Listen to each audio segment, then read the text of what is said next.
What's going on, everybody? It's your boy Thrifty back with Thrifty PS Gamer Reviews. Today I have another review video, just like I told y'all I would. I have several coming in the pipe. Here is another one. It's for Assassin's Creed Mirage, the game on sale. You can normally find it $20, $25.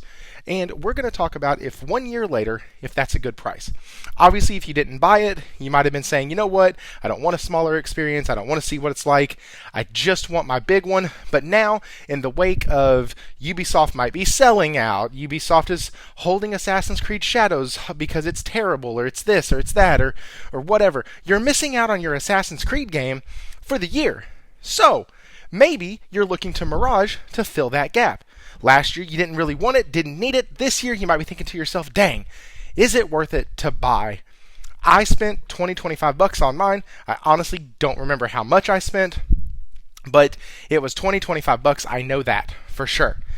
Now, let's get into a couple of the major gripes about, or not major gripes, a couple of the major hitting points and talking points leading up to this game's release. It was a return to form. It was harkening back to the older series, harkening back to the days of Ezio and Altair, and it's going to make you feel like those traditional Assassin's games, and that's really kind of what they sold it on. Oh, and it's a shorter experience.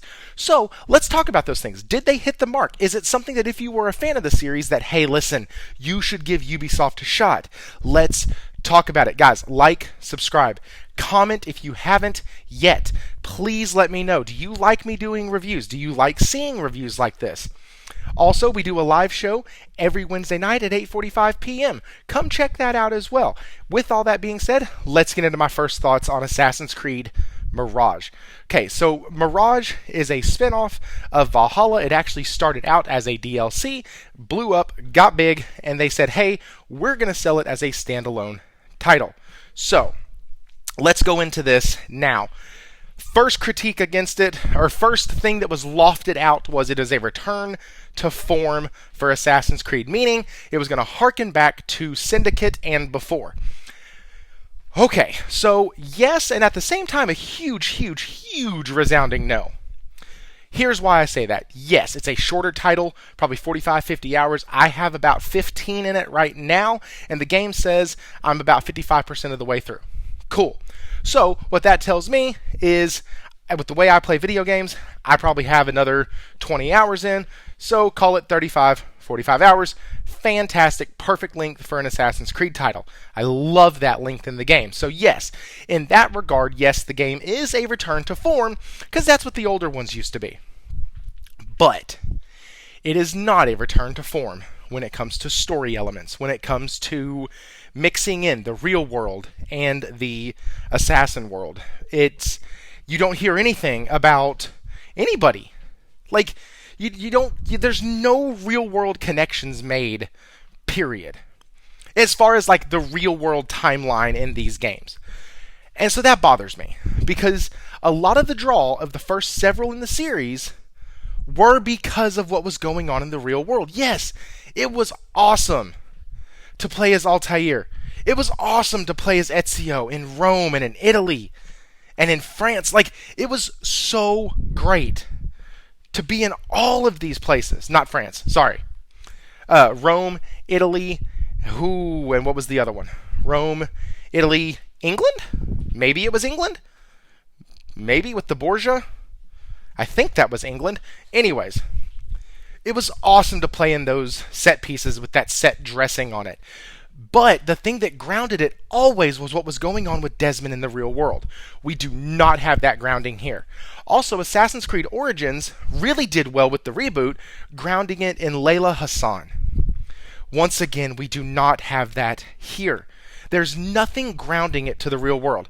There is nothing outside of the assassin's costume and them talking about the hidden ones and stuff like that that really sets it apart as an Assassin's Creed game. You could call this game Baghdad Action RPG, and it would be fine.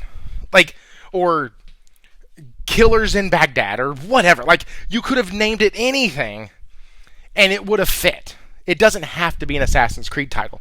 A couple name changes here and there, and you're done. And that's what I think the series is lacking in, is that thing that distinguishes it from just another action RPG instead of a action RPG built with the lore of Assassin's Creed. So I know, old man yells at clouds, Ubisoft bad, right? Not exactly, because the game is fun. It is a return to form in some aspects. The combat, great, fantastic. The length of the game, awesome. The combat isn't a return to form, though, in the sense that it's like the old series. No, they still kept some quality of life stuff from the new games. The combat in the new games is actually kind of fun. But the thing that they did well was they did make a fun game. Also, the thing that they did well was they respected the player's time. The other thing they did well was the voice work. Oh my god! The voice work in this game is absolutely freaking amazing. It's so good. They voice casted this thing perfectly. Guys, you have no idea how awesome the voices are in here until you play the game and you're like, oh snap. That's really good voice work. It's really, really good. Now, performance issues are great too. Like, there aren't any. At least none that I've experienced. And, like, that's one of the things that just kind of doesn't happen right now in this game. Which, maybe that's because I'm playing it a year later. I don't know. I actually bought this game towards the end of summer and played it then, and it's a game that I play in between other releases. That's why this is just a first thoughts and not a complete review.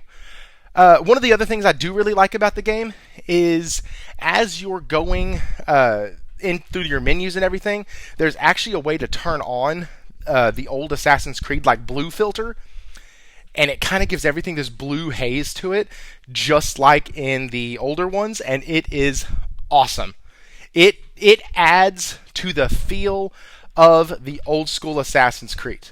So it's like they tried everything to harken back mechanics-wise, looks-wise, but they didn't get it in the story.